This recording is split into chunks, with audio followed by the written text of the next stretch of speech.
I am Aaliyah, and if you're watching this video, I want you to know that this isn't just a story about heartbreak. It's a story about how love can blind you, break you, and nearly destroy you, if you let it.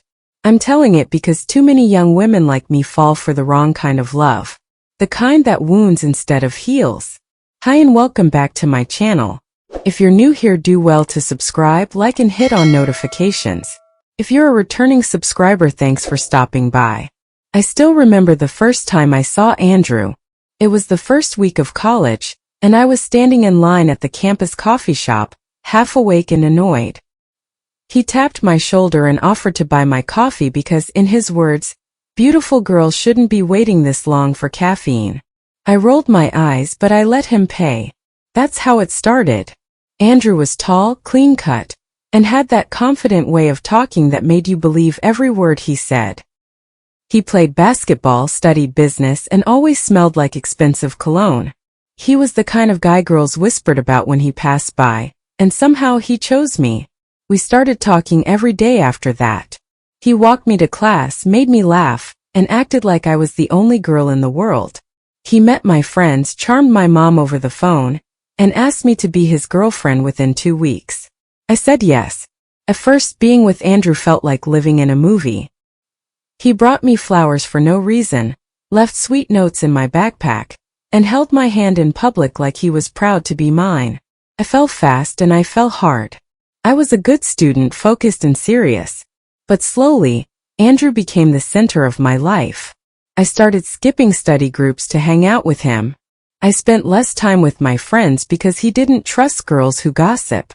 I stopped posting pictures on social media because he said, real relationships don't need an audience. At first, I thought he just loved me too much. Now I know it was control, not love. But I didn't see it back then. I thought I had won the lottery. Sometimes, though, little things didn't feel right. He would disappear for hours and say his phone died. He kept his notifications off and got weird when I touched his phone. Once, I found an earring in the back seat of his car. He said it belonged to his sister, and I believed him, because love makes you believe even the unbelievable. My friends started noticing things. Aaliyah, he's too possessive. Why doesn't he let you come out anymore? But I defended him every time. He just cares about me, I'd say. He wants to protect me. I didn't realize I was slowly disappearing. My world had shrunk down to just one person, Andrew. By the end of our first year together, he had moved into my apartment. He said it was temporary, but he never left. He didn't help with rent, didn't clean, didn't even cook. But he always had money for sneakers, nights out with the boys, and secretive phone calls at midnight. Once, I asked him where he'd been after staying out all night. He looked me dead in the eyes and said, "Don't start acting crazy. I'm not doing anything wrong." And I believed him. Again, I told myself all couples fight. That love was about sticking together through the rough times. That things would get better once he graduated, got a job, and settled down. But deep down I knew something wasn't right. There was a coldness behind his smile I hadn't noticed before. A quick temper that flared up when I asked too many questions. And a loneliness in me that never went away, even when he was lying next to me. Still I stayed. Because I was scared to start over. Because I didn't want to admit I had been wrong about him. Because when you invest your whole heart in someone, you don't want to believe they're not who you thought they were. Looking back now, I wish I had left the first time I caught him lying. I wish I hadn't silenced my friends, ignored the signs, or put my dreams on hold for a man who only cared about himself. But I didn't. I stayed, hoping that love would be enough to fix it. That was my first mistake. And it wouldn't be my last. It started with a message. I wasn't even trying to snoop.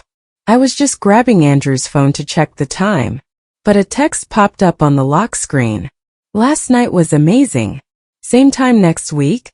Face blowing a kiss. My heart froze. The name on the screen was Tasha. Someone I didn't know. My hand shook as I opened the message thread. There were photos, revealing ones. Messages full of things he had never even said to me. He had told her he was single. He had told her he loved her. I sat there in silence, the walls spinning. He came out of the shower and saw the phone in my hand. "What the hell are you doing?" he asked, grabbing the phone like I was the one who cheated. "You lied to me," I whispered. He rolled his eyes. "That's just a girl I used to talk to. She's obsessed. I haven't seen her in months." I showed him the messages, the timestamps, the pictures. He looked me in the eye and still said, "You're being dramatic." That's when I learned Andrew was a master manipulator. No matter how much evidence I had, he always flipped the story. It was never his fault. It was always me, too emotional, too insecure, too nosy. And I believed him. I deleted the messages, told myself it was a mistake, and gave him another chance. But things got worse. More women. More lies. He started going out more, coming home late, and acting like I was a burden. He stopped calling me babe, and started calling me girl. He'd scroll through Instagram while I cried in front of him. He didn't even hide it anymore. I found out about Janelle from a tagged photo. They were at a party together. She was on his lap. He said it was just a friend. I found out about Keisha from a mutual friend. He said she was just helping him with homework. The worst betrayal came when I saw a message from my best friend, Leah. They were laughing about how clueless I was, and planning a weekend trip to Miami without me. I couldn't breathe. Leah had been my friend since high school. She had comforted me through fights with Andrew. She knew everything. And she had been sleeping with him behind my back. I confronted both of them. Leah blocked me. Andrew laughed. "You act like I married you," he said. "Stop being so sensitive." That night I sat in my room and cried until I couldn't feel my face. I didn't eat. I didn't sleep. I stopped going to class.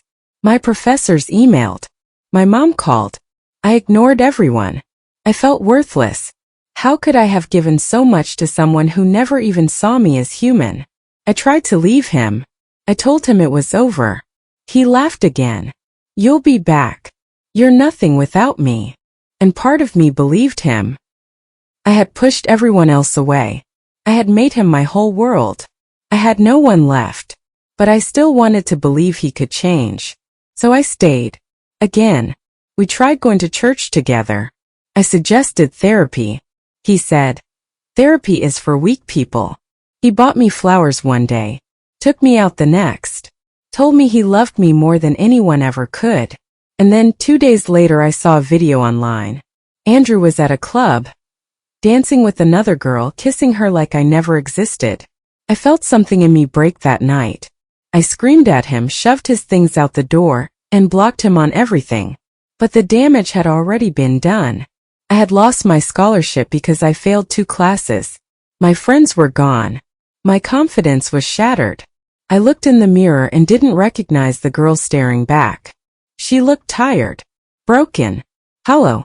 I had let a man ruin me piece by piece while I kept calling it love. I wish I could say that was the end of it, that I finally moved on and healed.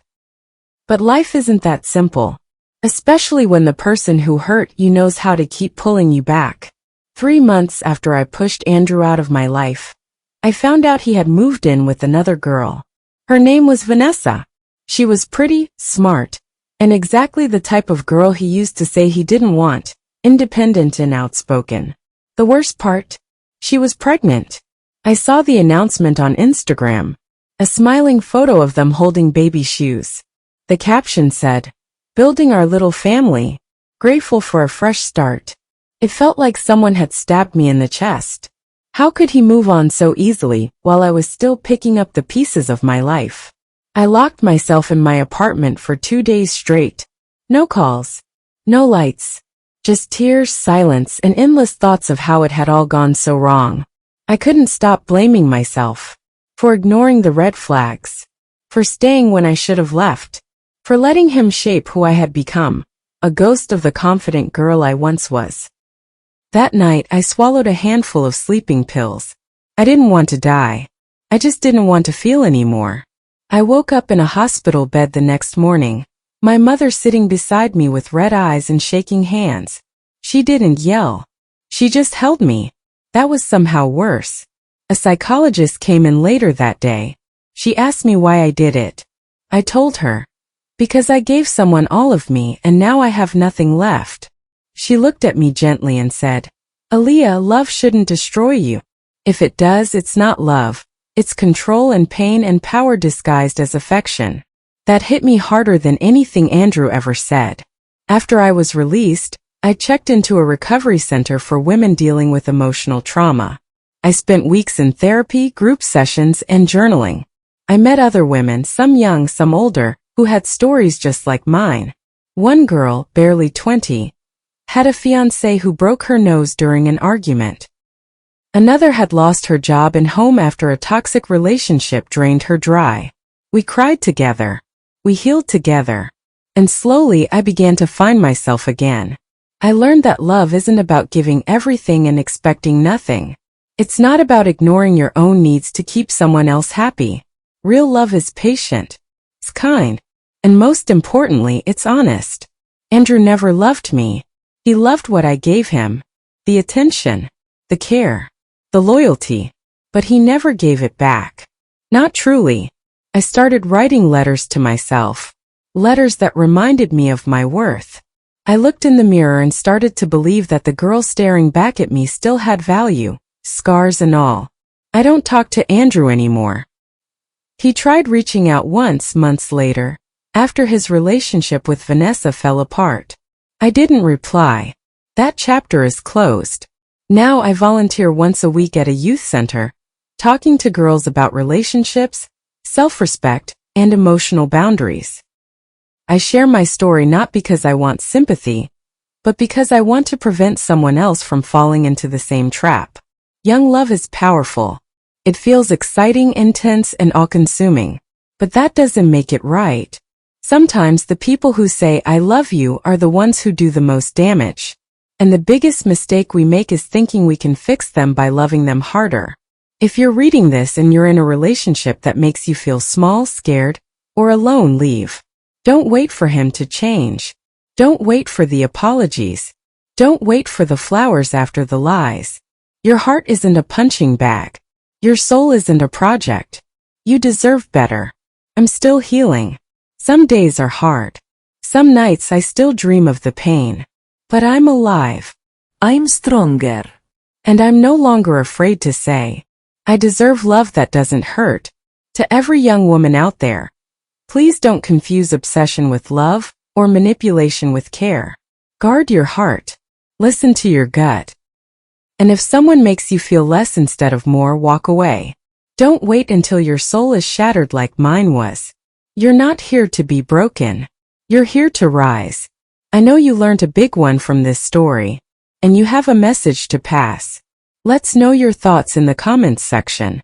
Kindly subscribe to this channel for like and hit on notifications for more interesting stories like this.